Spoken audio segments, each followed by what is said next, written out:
do that. And I don't know if this is working or not, folks. Technical difficulties across the board. So, welcome. So, I made it. I might be a few minutes late, but the technology, they're always screwing with us. It's like it was perfectly fine before, that was. And so, there I am, and I guess I can sit there and hit that, and I've got no idea. There I am there. So that's cool. I've got Mr. Bentley in the back, and he's one, and I'm there. So, all right, just took a minute to adapt. That's what we're good at. We can adapt to the technology. If it wants to do it with us, fine. We'll just play along it.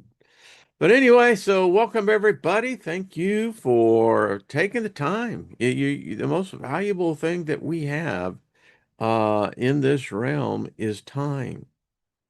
There never should be a time where you're bored, but as long as y'all are together, I'm never bored. So thank you. Thank you. It's an honor. It really is. I don't take it for granted, you know. I just I'm probably my world's worst promoter, but I have great respect for every person that gives of their time, and to me, it is a an honor. So thank you. Thumbs up. All right. What's happening, everybody in the chat room? Let me just speak favor over us all. Nothing missing, nothing broken. The favor counts. It really does. It may not seem like it does, but it does. And I like the idea of, got nothing missing, nothing broken. That's a cool place to be. Kind of gives me that feeling of the commune, you know. It's like when you're sitting there and you're watching the river kind of go by, you're just sitting there in this deep meditation. All is well. Yeah. And finally, be kind to your mind. And that's the way it is. What's happening, chat room? As I looked at everybody going in there, thank you all for just waiting so long. This is a topic, too. I am becoming very passionate. I will be attending a meeting here where I live next Wednesday evening um, on this very topic about whatever the hell is going on. But something's going on. And in the meantime, would like to be a gracious host and say hello. Felix, how are you? Great day to you as well. And Emperor Rex, hello, females or angels. What's up, Loretta? Joyce, good to see you. As I stroll down there and just say thank you all. Badoo, badoo, Purgatory Traveler, what's up? Good to see you. Nina, how are you doing? Check out her show this weekend. I think it's what, Reflections? Is that what it is? Cool. Doug, hello, what's up? And as I code to Cody, I like to do this. It's kind of respectful, it's like, hello, Maria. Good to see you as well. Stephen, what's up? DC, Lost in Space. Gilbert, how are you, my friend? My brother, good to see you. Yeah, Christmas of yesteryear. Running the gauntlet, don't we all? From Vancouver Island, welcome. I bet it's a beautiful sight up there. A little wet, I hear, but sending favor your way for beautiful blue skies. There you go. Lilith, how are you doing, my darling? Good to see you. Regina, and Jackie, nothing missing, nothing broken, indeed. So, boy, it's Friday again. Telling you, the weeks, perception-wise, are just whoosh, wishing around and coming and going. And what can you say? Lost in Space, what's up? How's it over there in your type world? Everything running well, I guess. To all you folks out there, Susie Q, good to see you. Kind of rhymes, all the time. And what else going on? A lot going on. This is serious. And I don't, when I get on topics like this, you can see it by the amount of views, really don't care because it's more important that we bring out what's happening, and something is happening. I've been saving in my little community. I mean, this is like, one, two, three, four, five or six publications, all following this story. And the story, sadly, is filled with ambiguity, misdirection. Um, I wouldn't go so far as to say misinformation, but maybe disinformation. But something is happening. And so we're just going to jump right into this because I've had a great life and I will leave this world in a great life. Um, People of my generation, we really got the best. We really did. The best that America had to offer, we were right there. The boomers, they say. We came in right after the world had been cold of an estimated nearly 500 million lives in a matter of less than 5 years. That's a pretty large culling when you think about it. And drastic changes were taking place. I was just reading, someone had suggested the story on the Demon Core. Very interesting story if you read the science, and then when you add a little bit of esotericism to it, you really go, holy crap. Now, I've contended that when we exploded those bombs in our atmosphere, we ripped part of the space-time continuum. And because we were ignorant, we're still ignorant. We're smart, but we're dumb. I mean, just look at the world's problems today. No one did that but us. Wasn't the gods, wasn't the sub-gods, the demigods, angels, demons. It was us. We did it. And it shows that we have a certain level of intelligence, but we really don't know what to do with it. I was reading in Popular Mechanics of all things. Do you know that in science, in physics, there really hasn't been anything new in the last, some say 70, 80 years? You might say that the splitting of the atom was, a remarkable achievement. It hasn't worked out so well for us. Um, we used it in a moment of aggression, but then that's what God does. So we were just emulating that, and things changed.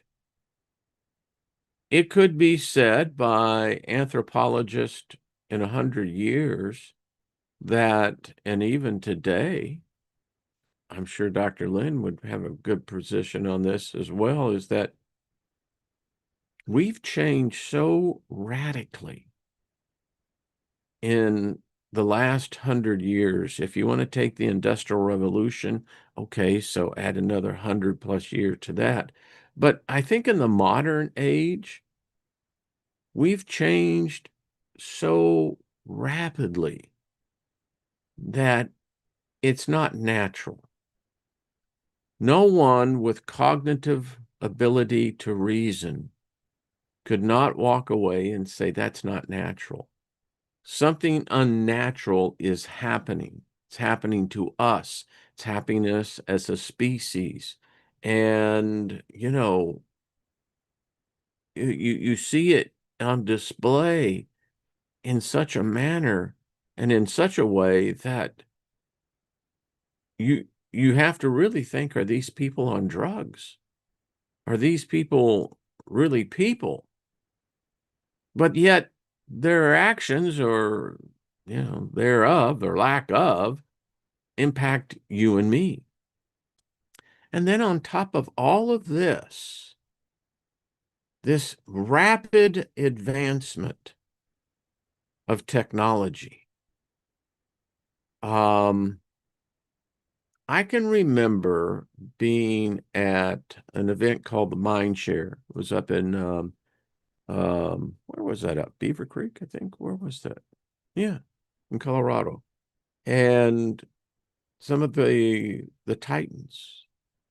It's back in 1999. We were just it was called Mindshare. And everyone had a chance on the panels, and the panels, would break up into groups. But we were trying to find what this thing called the internet. Bezos was there. There was Whitman was there. Was a lot of people there. And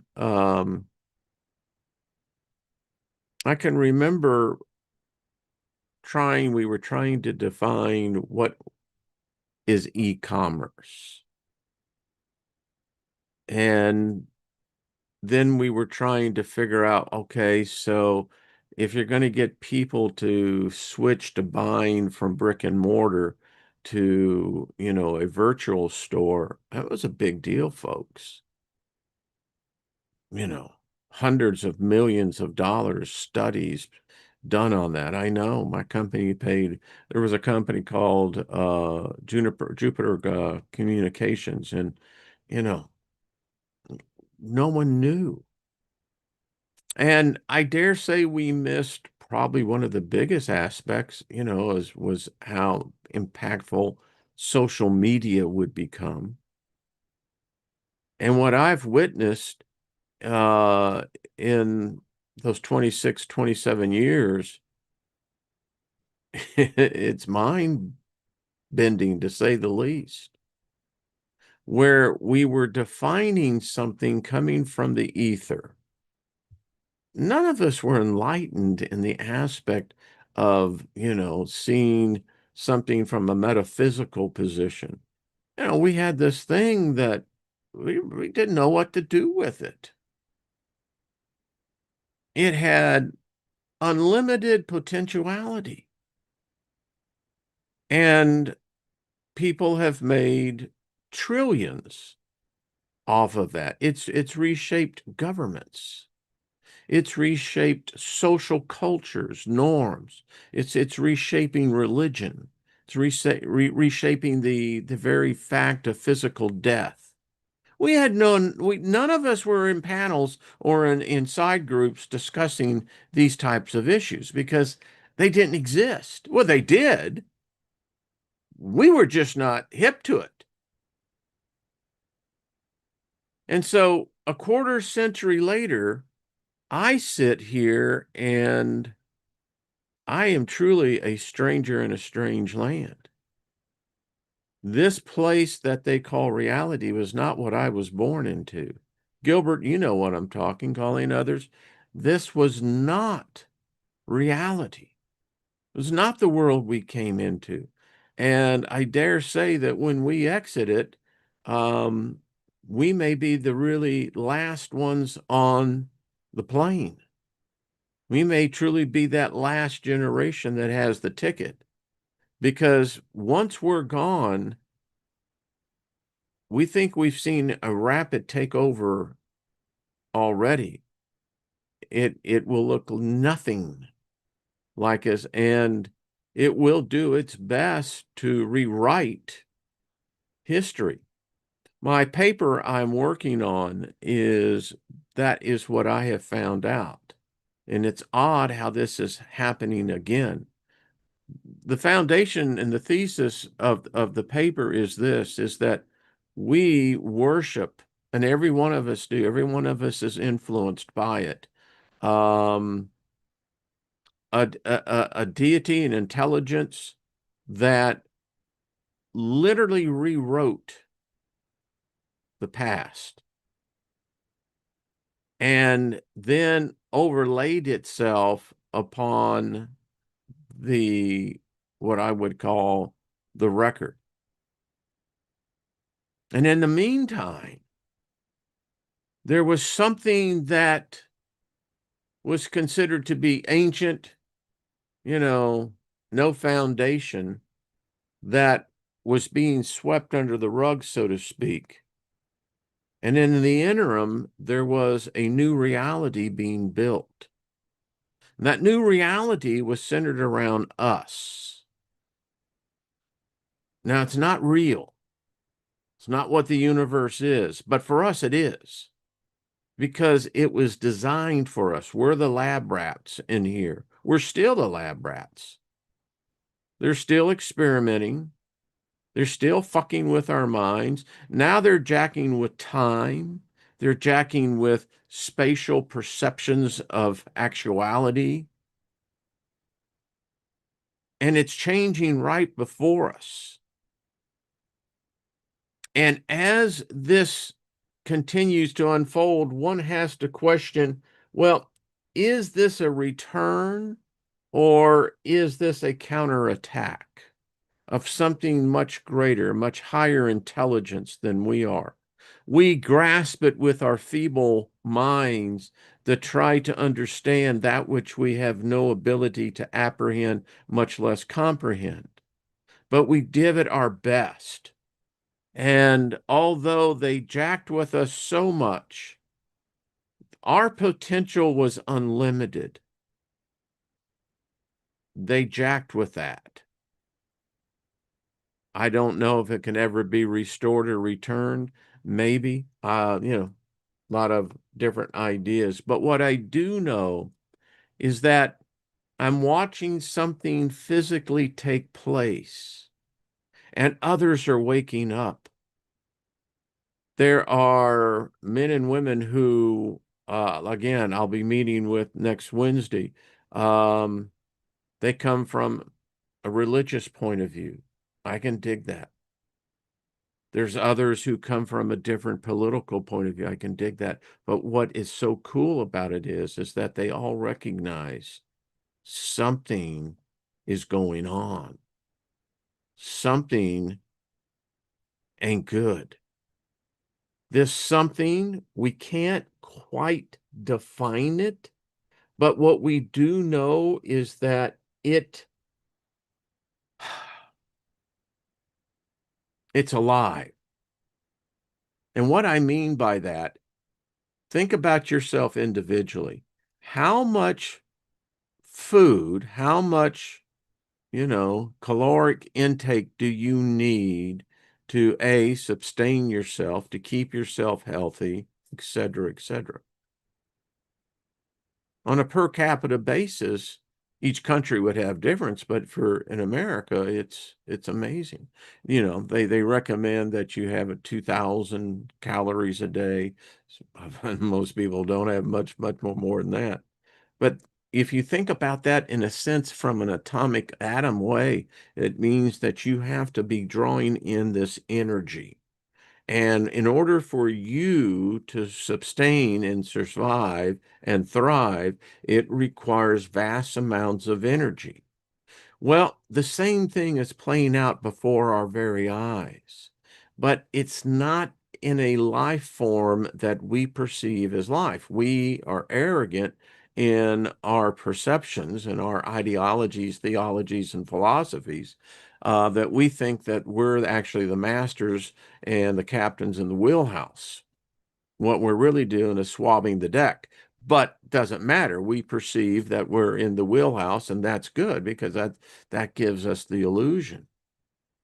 And so in the meantime, we're building this. We are the slaves that are creating basically our own funerals, our own cemeteries. We have built something that will eventually take us over. It already has. It has shown it has the ability to it, and it is getting stronger. I want to get into some points. Give me a second here there we go. So let's start our little journey here by talking something that affects us all, power. If you are on the grid, then you are a user of electrical power. Our whole reality, the whole technology God is a God that lives on electricity. And the thing about electricity, it's universal. What we call today the electrical grid is just merely one version of capturing the unseen. Tesla proved that you don't need wires, you don't need transformers, you don't need uh, to do anything where power is concerned. Don't need converters. Yeah, you probably do need the converter to think about it, but the electricity is a natural phenomenon. It's in the very air. Our bodies benefit from this natural energetic electricity. It's there. But in any case, we come along and we build these complex, machines that then generate something that is already there naturally, but we have to do it our way. And so we use electricity. In fact, technology, it is a god, and it is a god that has always required great deals of electricity. And it's left us clues that it's been here before. Have you ever heard of the Baghdad battery? Electricity is not new to humankind. We've known about it. Our ancestors used it, and these gods fed off of it. They subsisted and sustained themselves off of it. And it's a different process if you have to convert that thing from its etherical state to where if you have the slaves, the minions, who will build these artificial towers and structures, and then they build the lines, and it's much easier to feed off of that. And then it becomes even more easier if you actually create something that must have this electrical power. And this is the grid of the United States. You can pick out where you live if you're overseas. How you doing? Thank you. Even for you folks down early, down under. Hello, Jules. Cap, how good to see you. And so this is it. Now, what's really interesting is that what's happening in this emergence of a new life form, and that's what it is. We're about to see how much of a new life form it really is. So keep in mind, pick out your place and get ready because the reality of all of this is this. This is the Hexatronic Data Center. And I'm going to leave the link in the description below because this is a real wake-up call. You see, it's not just this small data center.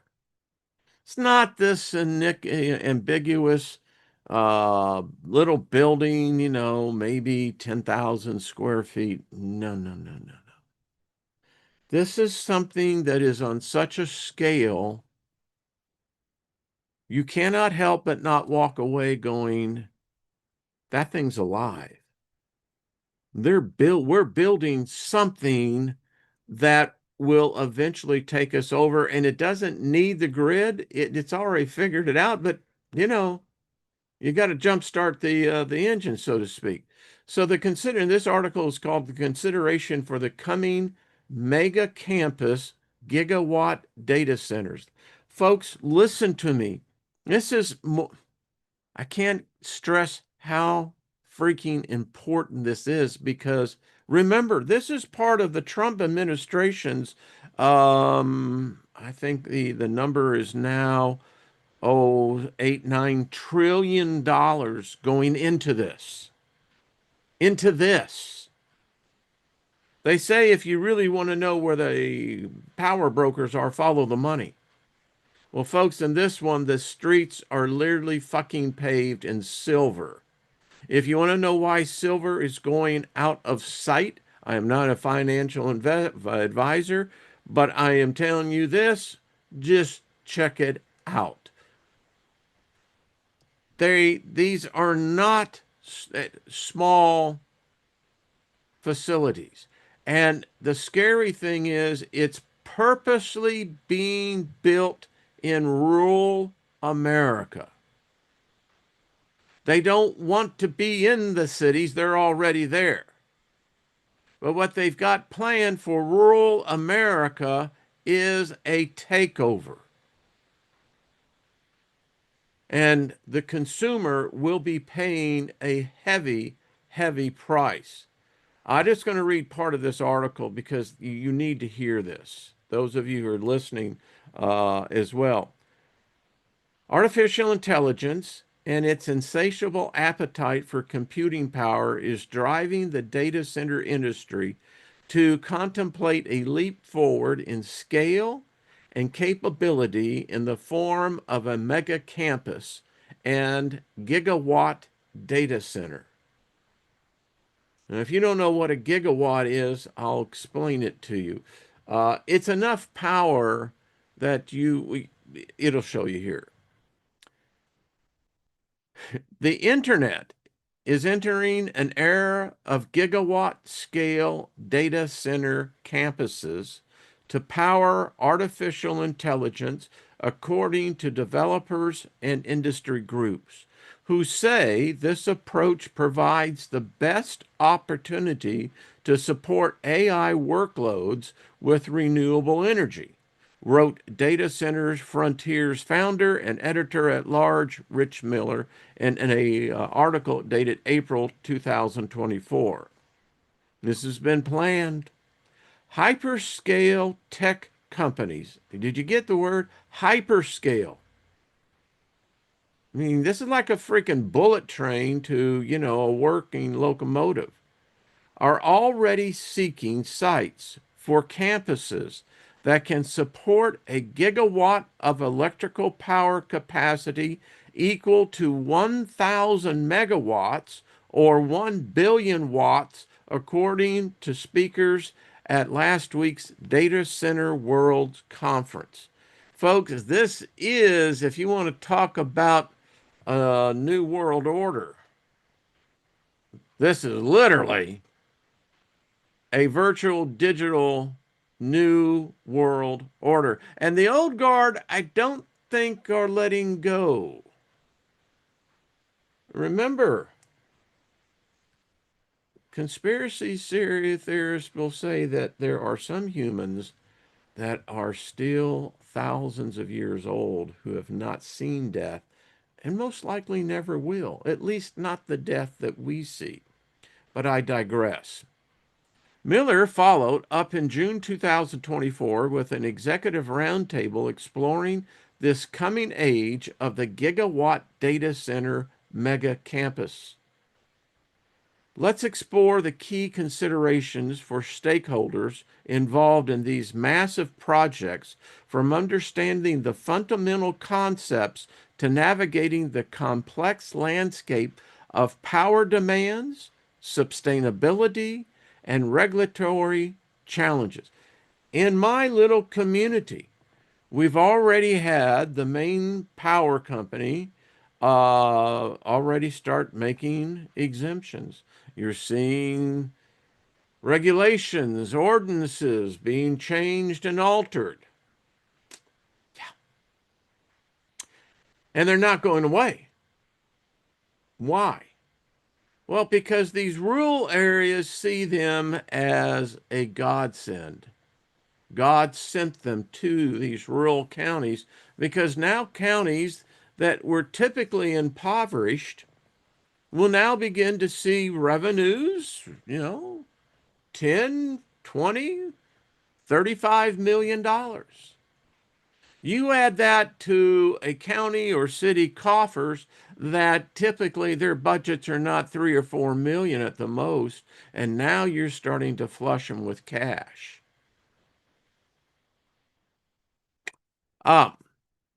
Mega campuses, a new era in data center infrastructure. The concept of mega campus is revolutionizing the data center industry, offering unprecedented scale and efficiency. But what exactly sets a mega campus apart from traditional data center campuses, and why is this shift occurring? When I was the CEO of several software companies, server space was a big deal. And if you wanted redundancy, you couldn't house, typically your servers on site. You would have servers on site, but typically you would look to either offload the computational data storage, etc., on a company that would basically be a data server farm. And these buildings were pretty good sized warehouses. Um, and I remember back in the day that, you could literally, take, 5, 6 racks, or if you needed a whole row of servers, then they would provide that. That's what we're talking about here. But on a scale that pales into anything that I ever saw.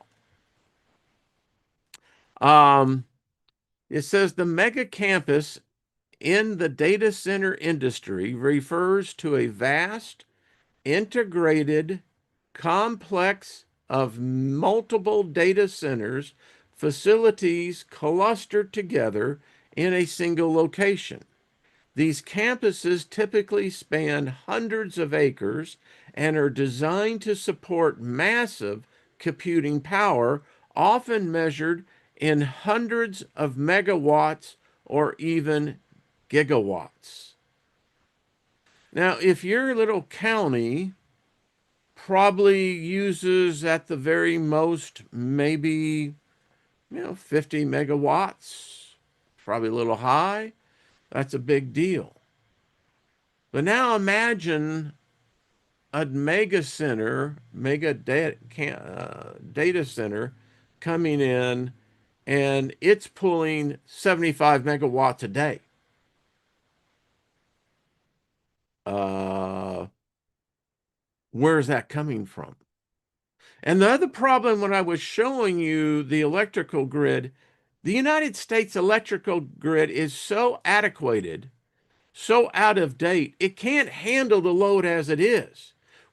Congress, has never allotted the money necessary to upgrade our electrical grid, number one, to begin to even meet these future demands of power. I mean, you're talking about Amazon there in Pennsylvania building its own nuclear power plant. And that is a model of putting these mini nuclear power plants all over rural America because we don't have it. Congress won't spend the money. And all it takes is one EMP from an accident, and suddenly you've got big problems. These mega campuses represent the next chapter for the largest players in cloud computing who operate hyperscale campuses that concentrate massive amounts of computing. Miller wrote, these data center hubs enable companies to rapidly add server capacity and electrical power, creating economies of scale. As AI boosts demand for computing power, these campuses are being supersized. Now, and in all these articles and all the research, I cannot find anyone in the industry who is definitively defining, and that's what I'm planning on doing next Wednesday, is exactly what data are you computing? Where is this data coming from? What is the AI? Is this a algorithm that's owned by the company, the private company, which virtually every one of these are? Now, with the Trump administration, the United States Treasury is investing in these mega campuses and looking for an ROI on that, and it's probably pretty wise because the scale of what we're talking about will make the investment in Navita or Dale look like child's play. These data center hubs enable companies to rapidly add server capacity and electrical power, creating, economy of scales. As AI boosts demand for the computing power, they're being superset. The thing that I am puzzled with, so they're talking about all these jobs. Well, initially, if you're in a poor county, you're going to need a lot of construction workers. So that means the larger companies that are getting the larger contracts, multi-state contracts, by the way, they're the ones who have hired and they'll bring in and import the workforce. And they don't tell you that part. But there is still local work because it's part of the quo pro pro you got on this thing. And, so you've got those construction jobs that will last probably, a year, maybe a little longer. If these campuses continue to grow, maybe quite a long term. It's like kind of being on, a highway contractor. It never ends. But anyway, but the question then you come is that, all right, so where are all these technical jobs coming from? You're in poor rural counties for the most part that by percentage, most of these counties are doing good if they can get 50% or better in graduation. Maybe that's low. Maybe it's higher. But the vast majority do not have college degrees, do not have the technical training required to be in one of these facilities. So where are these companies going? Are they going to import them in? Are they going to, how is that going to work? Because if you're in a thriving cosmopolitan city and you're in your 20s, 30s, 40s, you know, going out in the middle of a cornfield isn't exactly what you would call a Saturday night. So where are all these people coming from? Well, you're going to find out that, there's not as many people as we said, and I have said that before. Um, Traditional data center campuses, generally smaller in scale, often consisting of one or a few buildings with a total power capacity in the tens of megawatts. So if you're in a city like, Philadelphia, Chicago, Austin, Texas, it's yeah, it's a drain on the grid, on the system, but hey, they're paying for it and we can allot it. Mm-hmm. Mega campuses, on the other hand, are designed from the ground up to support exponential growth and unprecedented power requirements. They often include their own power substations, advanced cooling systems, and extensive networking infrastructure. Now, check this out. So, this is why this has been planned. So let's talk about the feature, scalability. If you're in any business, and particularly in technology, as a C-level executive, scalability is what the investor wants to know. You may have a great hit, but A, is it scalable? And do you have other products in the pipeline that can be scalable as well? A very big deal. So for a mega campus data center, it requires massive housing. Get this, folks, millions of servers across hundreds of acres. I mean, this is Skynet. Compared to a traditional data centers, which are smaller facilities, typically with a few thousand servers. The scale that we're talking about, tens of millions of servers. Folks, these are racks and racks and racks. I mean, and what data are they exactly using and computing? Yeah, so location, very big deal. Real estate's expensive. For a mega campus, often built in remote areas with access to cheap land and renewable energy. So basically, it's farmland, or it may be wooded land. Won't be afterwards, but that's what it is. And it's cheaper. I can buy in an area 1,000 acres and pay 4 or 5 times the price per acre that another individual is trying to sell, let's say, for a parcel. And the problem when you're looking at it in an urban area is usually located closer to population centers for low latency. And that's important. Power consumption. Mega campuses can leverage economies of scale to negotiate lower energy cost and potentially utilize renewable energy sources.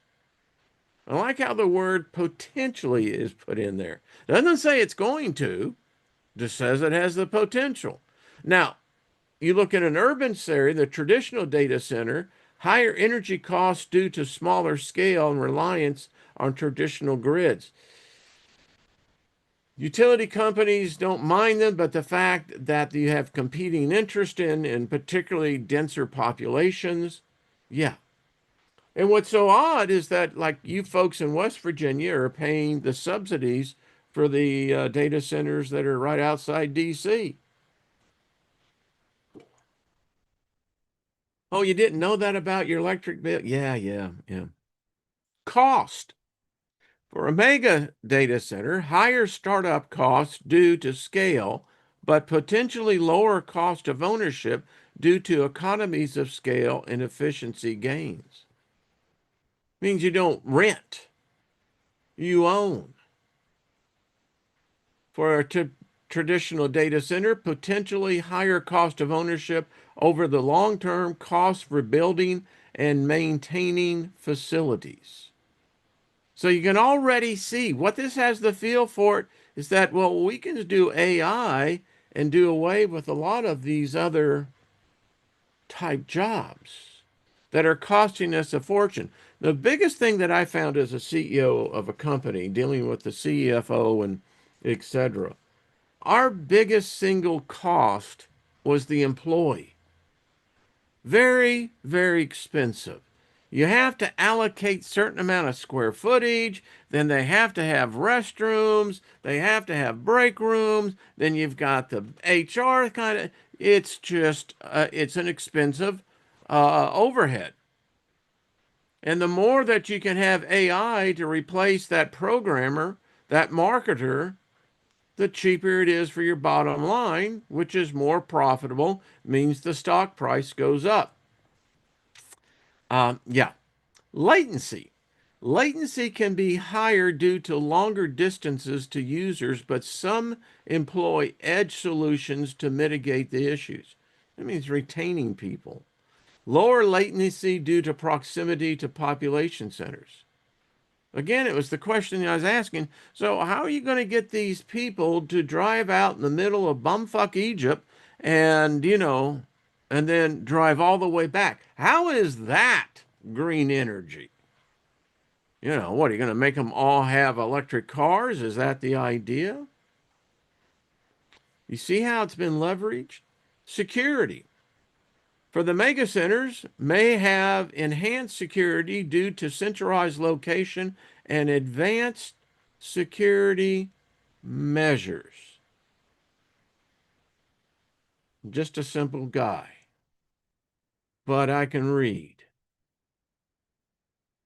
Why would a mega data center need advanced security measures? You're already out in the middle of nowhere. And words are important because when you read the word advanced pre- ahead of security, That can bring in lethality. That can bring in a whole bunch of other stuff that makes George Orwell look like, Mr. Rogers. And then for a data center, security measures can vary depending on the provider, but may have robust solutions. Completely different wording here. Scalability. Easier to scale up capacity by adding additional facilities. Why? Because you're out in the middle of nowhere. You just brought up that farmer's price for land by a margin that he's not going to walk away from. And if it becomes a problem, then there's other ways and zoning and but most of these places are rural, raw land. And if you look at it, that means the more the land they take away means the less planting that can take place. But in the city, it can scale by adding new facilities, but not as efficiently as a mega campus. The rise of gigawatt data centers. This is important, folks. Yeah. As data consumption and processing needs head towards hyperdrive, a new class of data center has emerged: gigawatt data centers. Isn't this lovely? And they call me nuts. You know, that's fine, but that's all right. I can tell a takeover regardless. I may be hanging up in the tree, but that gives me a better view of everything. I can see the forest because of the trees. You can't, right? Gigawatt. Mm. You roll, folks. I mean, you're talking now the type of energy that, it's like coming out of Hoover Dam. These facilities, with a power capacity of 1 gigawatt, that's 1,000 megawatts or 1 billion watts of energy, are becoming increasingly popular among tech giants and cloud service providers.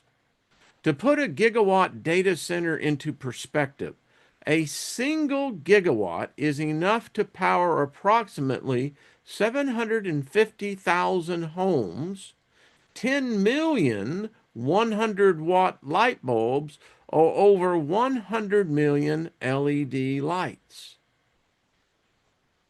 So imagine you not having to pay an electric bill ever.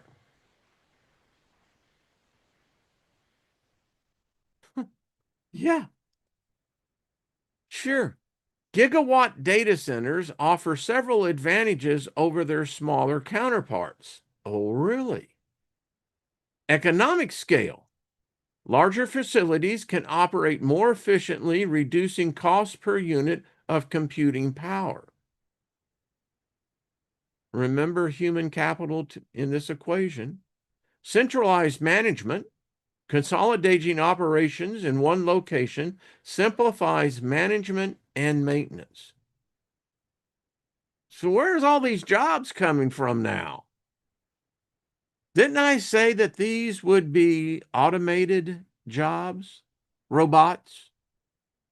Robotic AI robots? Enhanced performance. The concentration of resources allows for better interconnectivity to reduce latency. Though the remote location of some mega campus facilities does pose latency issues, providers compensate by employing edge data center solutions. What that means is that, okay, I can farm this out. I can use a subcontractor who specializes in having kind of like nursing facilities. Certain nursing facilities, companies, they have traveling nurses. This is exactly what I'm talking about here. These people will move into, sometimes they'll try to get them housing, but no matter what it is, they get it, and then it becomes pretty much remotely. So all the tax dollars from what the state and the county and the city was thinking by the employees, that kind of goes away once the construction workers go away. I'm just simply saying, future ready. These facilities are built to accommodate rapid growth and evolving technologies. Now, as a technologist, I'm looking at this and I'm going, okay. Rapid growth means they're going to need more land, they're going to need more water, they're going to need more electricity. I feel like, T for the Tillerman here, Cat Steven, you know. You rolled over all the land, made parking lots with it, roads, yeah. But evolving technologies, no one can define that one, but they got the space. They also got the security, right? The popularity of gigawatt data centers is driven by the insatiable appetite for data processing in areas such as cloud computing, artificial intelligence, and big data analytics. Tech giants like Google, Amazon, Microsoft are leading the charge in developing these massive facilities to support their global operations and services. I mean, you folks down in Abilene, you know what I'm talking about. They're building million square footage data warehouses. I mean, that's big, folks. Amazon Warehouse Services, everyone found out what happens when that goes down. For example, is developing a 960 megawatt data center on a 1,200-acre campus co-located with a nuclear plant in Pennsylvania. Gigawatt data centers represent the future of large-scale computing infrastructure as data processing demands continue to grow exponentially. These facilities will play a crucial role in supporting the digital economy and enabling the transformative technologies. It goes on to talk about AI-driven power demand. AI has emerged as a major driver of power demand in the data center industry. The computational requirements of AI workloads are pushing the boundaries of traditional data center capabilities, leading to the development of mega campuses and gigawatt data centers. AI workloads, particularly in areas like deep learning and neural networks, require immense computational power. Let me just stop right there, folks, because you know what this sounds to me? This sounds to me like in some form, shape, or fashion, they're talking about the fucking literally the transference of our consciousness into a machine matrix. At the same time, we're housing these bodies. I've done enough videos to show you how there are now tens of thousands of human beings that now have the ports in their cranial area. They are hooked up and they're being able to do it more and more. That is the only purpose I could see. I remember back in the day when I was in the video post-production industry, and if you wanted to rent out for complex computer animation, etc., you could literally rent time on a Cray computer. That is so far, and you can't even see it in the past. This so far surpasses that. And when I begin to look at this deep learning, that's code for machine learning, folks, is what it is. These machines, as they learn, they're going to learn faster than us. And then you've got the neural network. Musk has talked about it. Look in his companies. It's reality. There are companies that I have seen presented at investment conferences that, yeah, connecting to the neural net. You would need super massive computing power for that. These workloads, often involving processing vast amounts of data through complex algorithms, which translates to high energy consumption. For example, get this, training a single large AI model can consume as much energy as several hundred US homes use in a year. How many large AI models, machine learning algorithms are out there? The rise of AI is fundamentally changing data center designs and operations in several ways. Specialized hardware. Data centers are increasingly incorporating AI specific hardwares like the GPUs and the TPUs, which have different power and cooling requirements than traditional CPUs. Everyone knows, if you've worked where, computer centers are at, they throw off a lot of heat.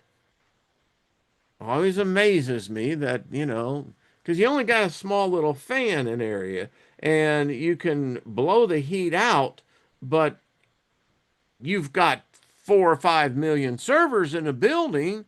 You got a lot of heat, got a heat problem, right? Increased power density. AI workloads often require more work per rack, driving the need for advanced cooling solutions and power distribution systems. I bet they do.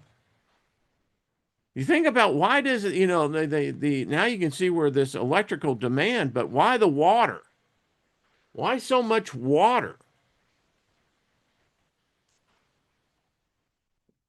If you're building one here in the Midwest, wouldn't you just build a large scale dehumidifier, dump that natural air, water that's in the air, and begin to recirculate it within the system, never even having to touch any aquifer?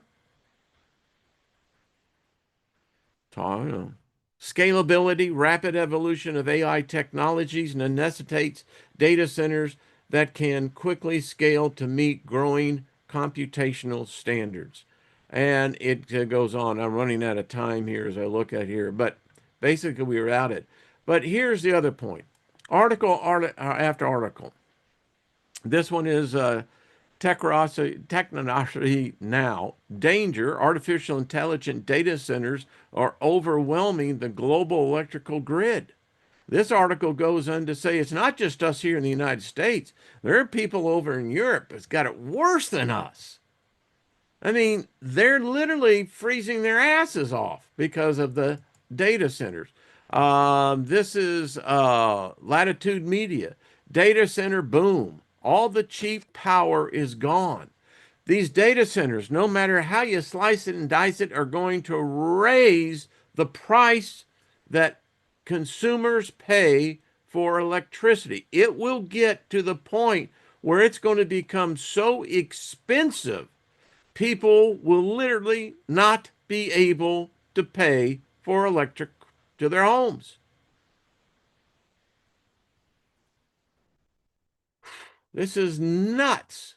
Another article, datacenters.com, inside the new data center mega campuses for 2025. This is another article that gets deeply into how this thing has been scaled, how the politicians know about it. Well, I would say maybe not all, well, I'd have to say it seems like a lot of there's the inside trading of information is everywhere because it is everywhere.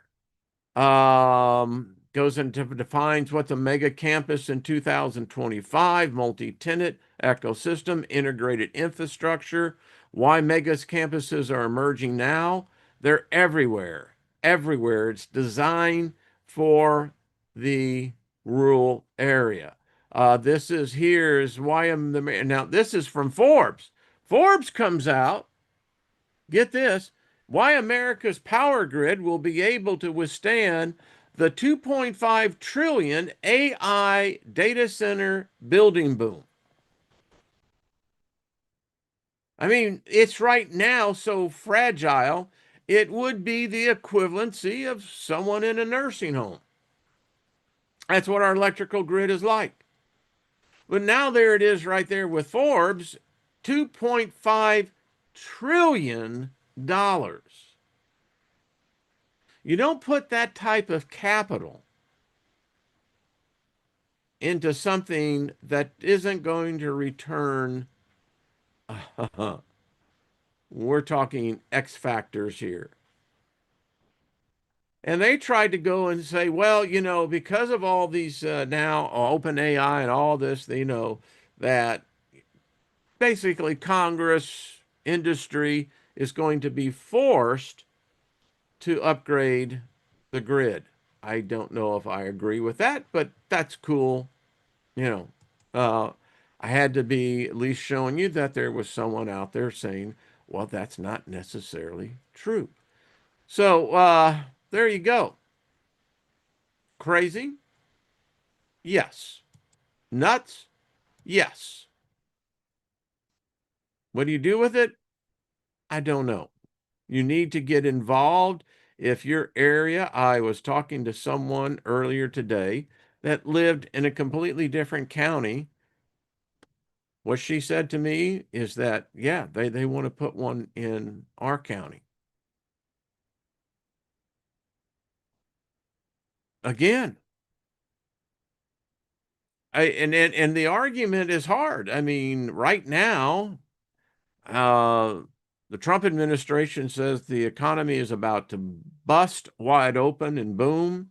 Well, there's a lot of white collar jobs that are gone now. Maybe they'll switch to become carpenters, maybe ditch diggers or whatever, because they built themselves right out of a job. And they never thought about that when they were writing all these machine learning algorithms that eventually the machine was going to be able to program itself. So, now you have one of the largest single recessions that are hitting tech workers. But on the other side of the equation, the construction boom is so great that the construction companies will tell you they can't find workers. There's not enough American youth that are trained in the trades, electricians, carpenters, plumbers, you name it. No, they would rather be YouTube influencers. Isn't that crazy? But so they can't find the jobs. Who's going to build these data centers? Um, and it compounds itself. If you have booms like this taking place, I know particularly in, I think it's Abilene, yeah, Abilene, Odessa, the whole area in there, which is just booming. There's others. You actually begin to grow these microeconomies that spring up because of all this. But if AI robots are going to be running the facility, then eventually that will die off, right? I don't know. It's nuts. Um, we are in transition, and I didn't get to the second half of this because, again, I'm suspicious of the source of all this. Humans aren't that smart. We really aren't. We may have, where we think we're smart and think we're intelligent, but humans today lack common sense. I was talking to a merchant today in the insanity of doing away with the penny because now no one thought this one out is that businesses are losing millions of dollars and consumers are losing millions of dollars because now the merchant doesn't know how to price it. They got to do the taxes, local sales taxes, everyone get the taxes. And so you come out to, let's say, $43.42. Well, how do I credit you if I'm using cash? Now, if I'm using a digital dollar, it doesn't matter, does it? Because I don't need the quarter, I don't need the nickel, I don't need the dime. But while it's still here, right now, it's caused a problem. Merchants are having to round up.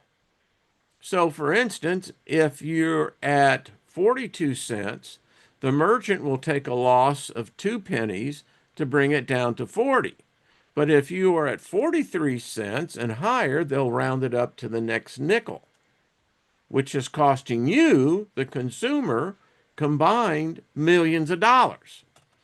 Yeah, I can talk about stuff like this. But it's fucking boring. It's To me, there's something else going on.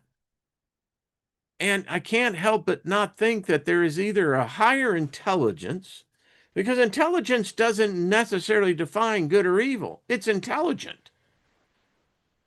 And is it true that we're really in this experiment and in this takeover? This takeover of data doesn't make sense unless you're going to hook up every freaking human being. The mark of the beast. You will be hooked up to the machine. It's the only thing that makes sense because you would need literally that type of computing power and beyond. And you would no longer need money. Your body would be your basically bank account, savings account. You try to go in the store, you ain't got no money in your bank account in your body, it'll just say you're dead ass broke. We're talking about a complete transference of what it means and defines to be human. And now you've got a generation, the alphas, who find the idea of having a digital implant the coolest thing out there. It's more cool than a tattoo.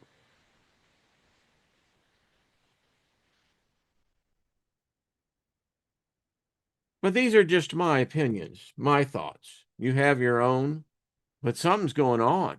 Something is going on. Um, and I know just poquito, enough that says, I ain't buying your bullshit, not buying your stories you're putting in the paper. And now it's in the mainstream news. I mean, it's this administration. Trump, I think, is about to issue an executive order because the industry won't on ethics, etc., on AI. Whether it would be ever followed or carry through, I don't know. Congress won't act on it. And so here we are. Woo! I hope you found this at least stimulating. And it's all here. And I didn't even get to the other aspect of this because there is another aspect to this.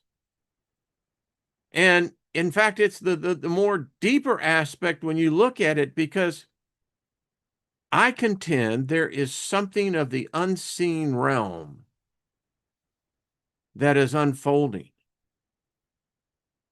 I got this sense it's not coming back. No, no, no, no, no, no, no, no. I think this is a counterattack. And we're going to get caught up in it. We're already getting contact. You think about it. Once it's achieved, gaining our consciousness, access to our thoughts, it's a God. It's a God unlike any God we have ever created. And no religion, no theology, no philosophy, no ideology will be able to compete. It will declare itself God. Merry Christmas. Ah, Stephanie Marie, thank you, darling. But that's just my thoughts. Everyone, you have your own thought. All right, it's Friday. Go out and have yourself a party weekend. It's gonna be damn cold. That's all I got to say. I'll have to go back and read the comments. I always love that. Um, yeah, I'm just reading a lot of it. It's welcome to the Thunderdome. Isn't that the truth? Yeah. Or we could just simply just say, everybody's got to get stoned. And, you know, if it's already at this point, you go, all right, so what's the next point? Well, if they haven't built it, don't let them build it. But I haven't found that working. But anyway, Blazing Riverwood says China is doing this in space. Yeah, I'll show you Blazing River just because you brought that up. Allow me to show you what I was going to get into because I think that this is a part of this. So thanks, Blazing River, on this. I'll share this real quick and then I'll leave out of here. But this is, of course, from the CIA vault. But this is the report on China's psychic children. In this report, it's dated. But it's very clear that the Chinese have been working decades, which tells me that we've been doing the same. But my point is what they are doing now as adults, not just children now. Could they be literally bringing in the substance that suddenly it's subtle of changing perceptions of reality? And being able to be at such a unified mind where their minds have been trained. They now have generations that their minds have been psychically trained in areas. The report I was reading in this one is scary. These people, these kids, these now adults, they can cause you to have a heart attack. They can think you a stroke.